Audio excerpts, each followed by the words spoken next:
Welcome back to my channel. Today we're going to cover 7 tips in getting your home ready to sell on the market.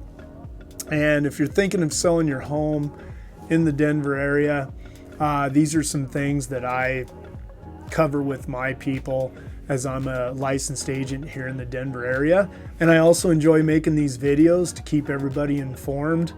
So anyway, let's just get right to it.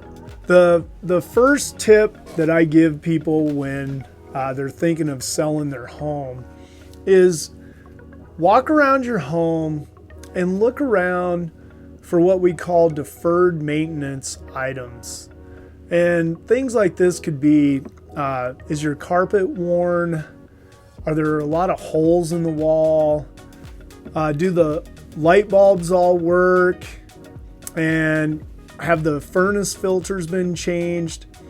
It's those little things that go a long ways because when you get your home under contract, an inspector is going to point this out. And if you get all this done up front, it just presents a better picture of how well that you cared for your home and such.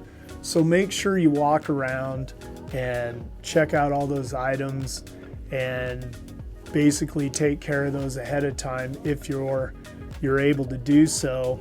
And for me, I'll help my people with the deferred maintenance, as I also do fix and flips, and I have a crew of people, so we can help you on that too if you don't know where to go or what to do on those things. Now, number 2 on the list that I cover with sellers thinking of selling their home is declutter your home. Now, declutter doesn't mean you're a slob or anything like that, so don't ever take offense to this. But what declutter means is if you have smaller rooms, we want to make them feel open. So if you have a lot of large items in a small room, we possibly may need to look at moving some of those items out, or you really want to move some of those items out. Also, your countertops, like in your kitchen, if you have a great kitchen, doesn't matter how great it is, if your countertops are just loaded with stuff out on the countertop. So make sure that you put everything in its proper places. And again, just go room to room and tidy up the place. And again, any little items and big items that you can have stored elsewhere, maybe out in the garage or a storage space, just get those items out so we can make everything feel larger, and then also so people can really visualize how nice your, let's say, your kitchen is and so forth. Number 3 on the list is brighten your home up. And what I mean by brighten your home up, of course, when we do showings, we like to have the lights on, we like to have the blinds open, curtains open, and also if you have dark colors on your walls, you may want to consider ahead of time painting your walls a neutral color, as you'd be surprised how many people just, they can't walk into a home, trust me from being with buyers, and they just can't visualize what that room would actually look like with, say, a neutral color or some sort. Because if that color is too dark, it just sometimes gets into the mind of the buyer and they just can't get over it. So make sure your home's nice and bright. And if you have old curtains and so forth, we may even need to remove them just to make it more open, especially if you have views. If you have views, it's a must that the windows need to be open so that everybody can see it when they walk into your house. Now, number 4 obviously is going to depend on your budget, but it's updates. What kind of updates have you done lately, and what could you do to make your home look more updated and get your best ROI or return on investment? Now, one thing to look at when I talk to my sellers is look at your kitchen.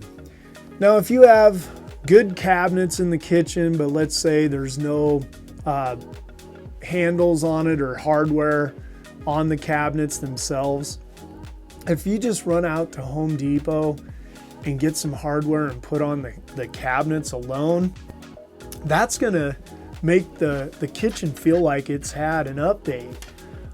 They make templates so it's easy to put those handles on, or like I said, I have people that can help. And then also, if you have more money in the budget, maybe some granite, tile in the backsplash. I know we're starting to get into higher dollars, but again, it will be what's going to be your best return on investment. And so just little things, again, back to like hardware and so forth, or go to your bathroom, and at Home Depot, they carry vanities for a couple $100 if you have a vanity in there that's dated and so forth. Just any little thing's going to make your house feel like you've done more of an update. But make sure that you work with an experienced real estate agent that can help you and guide you as to what you should do, and also what is your best return on investment, because that's the most important part. Number 5 on the list is curb appeal. You want your home to look inviting when a buyer pulls up, as believe it or not, buyers will just not even look at a home based upon the curb appeal at times. So it's very important. And if the weather permits, do a little landscaping, maybe add some mulch, pull some weeds, put some flowers out, and make sure the lawn is mowed. And again, if it's winter time, just keep up on shoveling the snow and keeping the sidewalks open. As you know, there's not much you can do in the winter, but when you get into the spring season and moving forward into summer, make sure that you stay up on the landscaping and the mowing and so forth, and make that home look inviting to the new buyer. Number 6 on the list, depersonalize the home. And what I mean by depersonalizing the home, just walk around, and if you have a bunch of photos out of the family and the kids with the dogs, try to remove those, and of course put them in a box, label it, and make sure you put that somewhere so it's the first one unpacked when you move into your new house.